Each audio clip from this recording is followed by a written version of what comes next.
Hey Virgo, Happy New Year. Welcome. I'm Maggie from Moon Directed. If you are a returning viewer or subscriber, thank you so much. Your likes, your shares, your comments are all helping me grow my channel. I really appreciate it. If this is the first time that you've been here, I'm really glad you stopped by. I hope you stick around and see if it's something that you find of value. I would love to hear from you. Give me a thumbs up and let me know. Be sure to check out your sun, moon, and rising because you might find that something resonates more for you in one area than in another. So I know I'm doing a video here for Virgo and I find myself straightening my cards. Really? Thanks. All right, well, let's go ahead and get started. So I'm going to use the energy. We're going to try to tap into the energy of the outer planets because they're out there all year.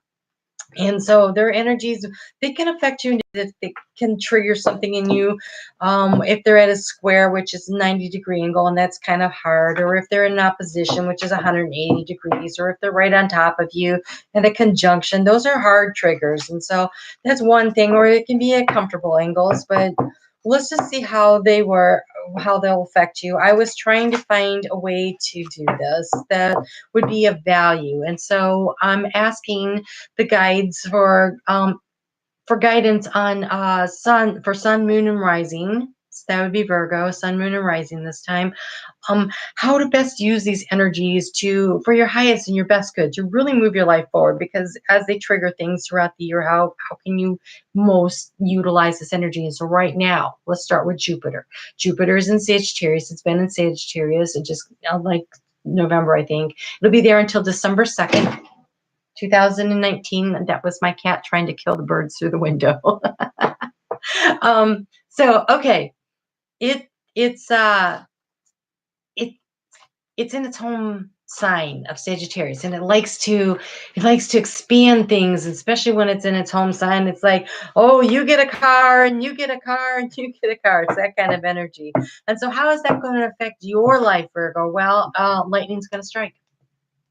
Lightning is going to strike something out of the blue. It's going to be like bam, and it's going to feel good. It's going to feel like a good idea. It's going to feel like an opportunity. It's going to feel like we should really, really go for it. And then we've got Mars that just moved into Aries, its home sign, and Mars is like, yeah, we should go for it. We should go for it. But what does Saturn say? Because Saturn is also in its home sign of Capricorn, and Saturn's always like, whoa.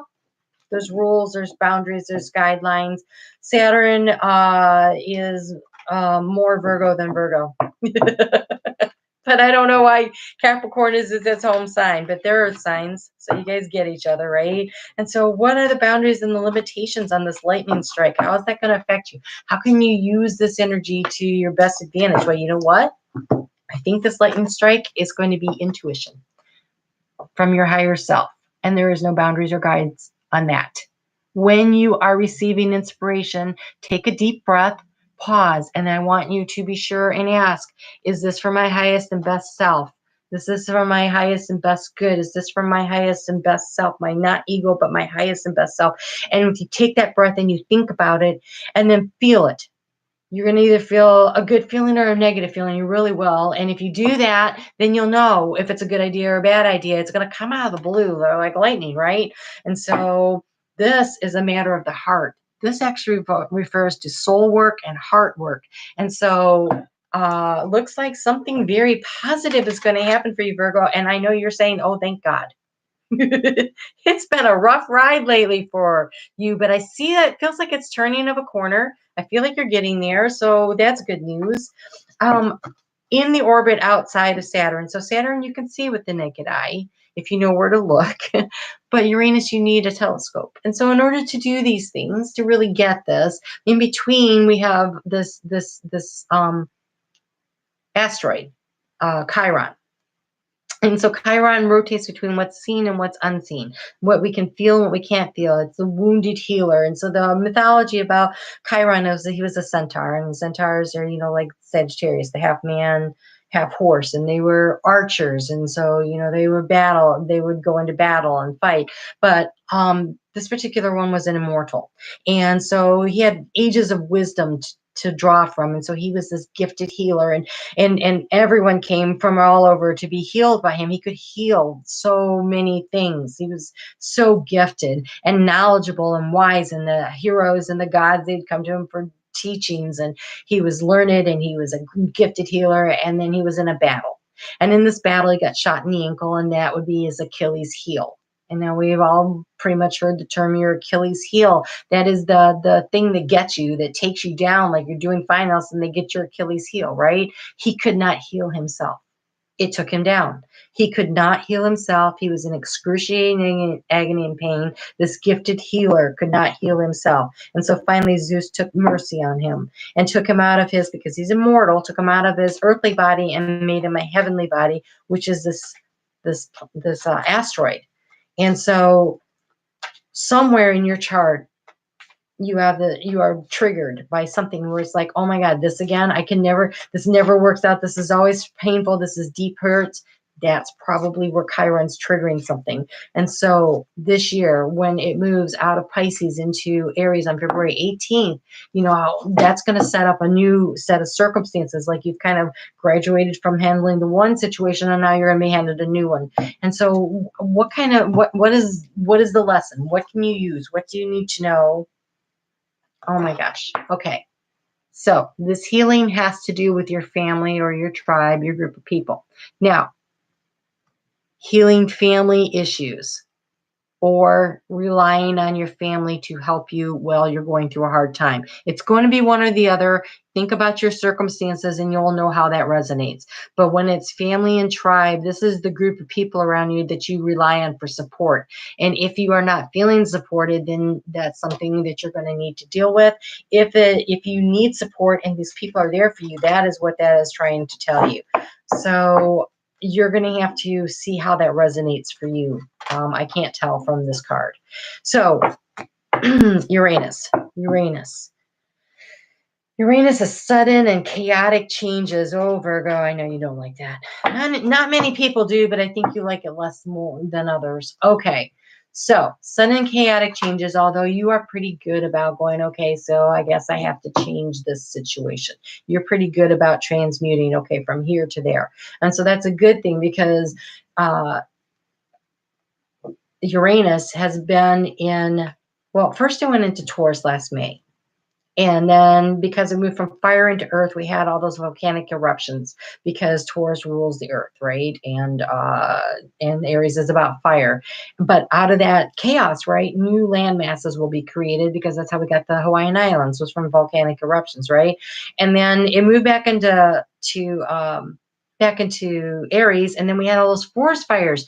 But something good will come out of that eventually. Like plants and animals that can't thrive unless they come into a freshly burned out situation, or communities that will rebuild themselves in a better way, stronger community ties, that kind of thing. It is going to happen. The miracles will come from it. It shakes things up like a kaleidoscope, and then what do you see? Like you have to look for the new vision, right? So that's what Uranus says. And so Uranus is going to move back into Taurus on March 6th. And so Taurus is about finances. Taurus is about stability. Taurus is about self-value, self-worth. It's also about love and romance. So where is this going to shake you up? But I don't know, right? But I can tell you that there will be some kind of a shake-up in the world in general, and in your world too. And so what is the secret power? How can you best handle it and navigate your way through it? And oh my gosh, this is the third time this has come up today. Stand in your power. Be the queen. Self-empowerment. So when lightning strikes and this situation, which could be, it seems to be revolving around family and love, okay? So use your intuition. Let's step into your power. And what is your superpower? Your superpower is strategy and organization and finding the way through and doing it with compassion and nurturing and caring. That is Virgo's superpowers, right? You guys are great at handling finances. You're great at cultivating things. You're great at growing and nurturing. You have all that energy to handle this. So step into your superpower. It says the queen, but it could be a king. It does not matter. It's not about that. It is about using your feminine energy, though, which would be using your emotion. Tap into your emotion, tap into your intuition, and step into your power and know how to handle the situation based on how it feels. How does it feel? Does it feel like the right thing to do? Then it is. Okay, so trust your intuition. You're getting divine knowledge. I feel like this has to do with some kind of an issue where you need to heal something with the family or people around you that feel like family. It's that kind of a situation this year. So it looks like you are going to have to really tap into all of your superpowers to manage this. But you have so many, and you're like, oh my God, not another year of that. I'm sorry, Virgo. I'm sorry. Okay, so Neptune. Neptune is in Pisces, and Pisces is very comfortable for you, but it's in opposition to you. So you feel it when Neptune is in Pisces, you're going to feel very deeply and emotionally. But listen, that's how you can tap into your intuition. So this is how you utilize this, okay? Neptune is over there and it's downloading all this information, and you are very receptive to it. And sometimes it's a little too receptive because you pick up the negative energies of people around you, and it can hurt. So kind of just step into your power and separate out from that, but use that. That's where you're going to get the information. And so it's there all year. And when you're tapping into these emotions, you are being advised to look for the joy. It is so easy to get caught up in negative. It is so easy. And this year, your job is to tap into the joy for your home, for your family with this lightning, to step into your power, this nurturing, this growing, but do it in joy. Create joy, feel joy, be joy. Do it with joy. Don't, if you say this is really hard and this is just, you're asking too much, if you feel like that, that's the energy you create around you, and that is the energy you live in and attract to you, and that is not good. But if you say instead, it gives me a wonderful opportunity to spend more time with people I really care about, and then all of a sudden you find the joy, right? Things are going to get shaken up, things are going to change, things are going to look different. Find the joy, find the beauty in it. Okay, I keep doing this. I used the Sacred Power cards from Anna Stark, the Hidden Wisdom of the Oracle from Colette Baron Reed. These are the Heal Yourself cards from Ina Segal. She does our color cards that we do. The Queen card came from your Sacred Wealth Code, and this was the Angels of Atlantis. And now I'm getting into the Sacred Rebel card from Alana Fairchild, and I needed a break. All I could feel was all this emotion. Okay, so creativity, finding the joy when things look different than what you saw before. I used to love when I would do my laundry and then I would toss the basket of laundry, at the clean clothes onto the bed to fold them and sort them.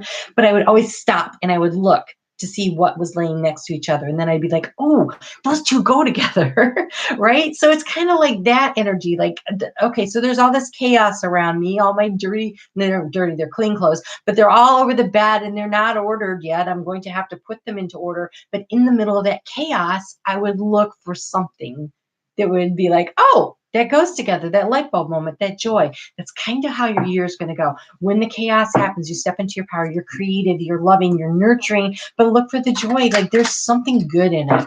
Find it. It's really going to help you. Okay. So, all right. Pluto is about deep transformative changes. And that's happening in Capricorn. And so for you, Capricorn is a fellow earth sign. It is in your 6th house of day-to-day activities. Yes, your 6th house of day-to-day activities. So you're going to be busy. There's going to be lots of transformative changes occurring in how you run your life, like your health, your work life, your running errands. Like that's going to be where the transformative changes are going to come this year. Step into your power and take control of that, right? So to get a little guidance on that, we're using the Sacred Rebel cards from Alana Fairchild, and I feel like you have 2. Okay, so it says bring into form. So all this chaos around you.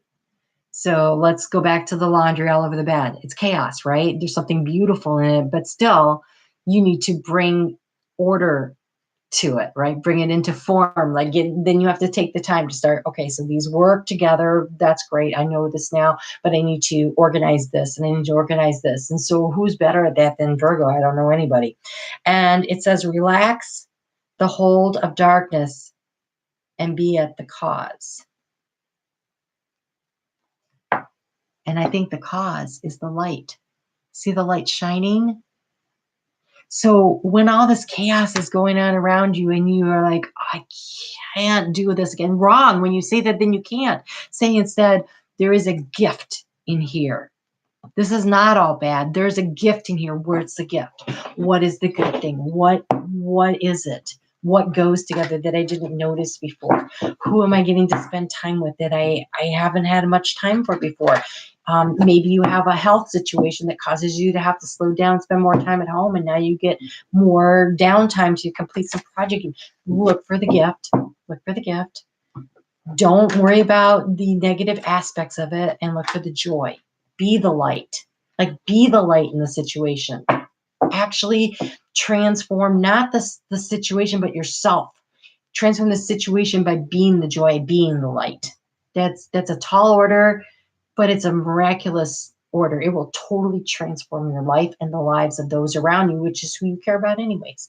So to get some practical guidance to wind this all up, I'm going with the Angels of Abundance card from Doreen Virtue and Grant Virtue.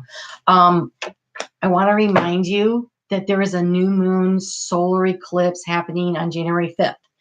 And so it's in Capricorn. So this is the same place that this transformation is happening for you, right? This is that energy. There's so many planets in Capricorn right now, and it's very powerful. And so the eclipse energy will go out 6 months. So it'll be in the middle of July before it kind of winds out. And so plant your seeds of intention. You are a gardener, right? Virgo's the gardener. They really are. They cultivate, they nourish, they grow. They're better at this than most. And so what are your seeds of intention? What do you want to grow? What kind of a life do you want to grow? And so write it down. Use pen and paper. Don't use the computer. Use pen and paper. Write it all down. And then flip it over and on the back, write your gratitude list. I am so grateful for the people in my life. I am so grateful for this. I am so grateful for that. So in the front, you're writing, I am joy. I am the light. I am the superpower. I am the one who can nourish. I am the nurturer. I am whatever, right? Find what you want. Write it down. And on the back, you write down the gratitude list. And then in the afternoon to evening of January 5th, or anytime on the 6th, and into the evening of January 7th, that's that 72-hour window of the new moon. You burn it, you turn it over to God, you transmute it, you change it from your earthly desires to asking the divine to be your partner in creating this, to co-create with you. And so that I highly recommend doing. You can also join me if you'd like. I will do a live reading where I will go through and draw a couple cards for each sign, and then I will take questions and answers. So if you have a particular question, bring it with you on Saturday at 7:30 p.m. Eastern Standard Time, and I will do my best to find an answer for you. I will be back also next week with the weekly, so be sure to check back in. And okay, so here's your lesson. Here's your practical step. So remember to release the darkness and be the light. They're reinforcing that with saying release jealousy. That is such a low vibration, and you don't want a low vibration, right? And so just because it looks so easy for someone else, or they have their family is going well, or whatever, that's their life. That's not yours. Comparing yourself to them is not beneficial to anyone. And that is a very low vibration. Instead of saying, I never have that, say, I am that. That is what I want you to focus on. I am that. I am whatever it is you truly desire. Write it down. Say it to yourself on a regular basis. Your words create the environment in which you live. So create a positive environment. That is how you lift yourself up, and that's how you lift the people around you. That is how you become the joy. That is how you become the light. All right, so gateway cards from Denise Lynn to wrap this all up. You are starting a fresh cycle. So all the negativity of the past, all the discontentment, all the overwhelming, all of that stuff that you don't want, let it go. It gets to go out. It's a new year. You're in a new cycle. Be a new you. Be the joy. Be the joy. Be the light. It's your choice. We get to choose our attitude. So choose your attitude carefully because lightning is going to strike. And it does have something to do with your family. So use your intuition, step into your superpower. But more importantly, your superpower is you being joyful, you being the light. So good luck with all that. I'm wishing you so much happiness and joy and light this year, Virgo. You can do this. You absolutely can do this. I will talk to you soon. Leave me a comment below if this resonated. And if not, check out your sun, moon, and rising. Maybe you'll find something there that seems to be more resonant with your life. You take care, and I will see you soon.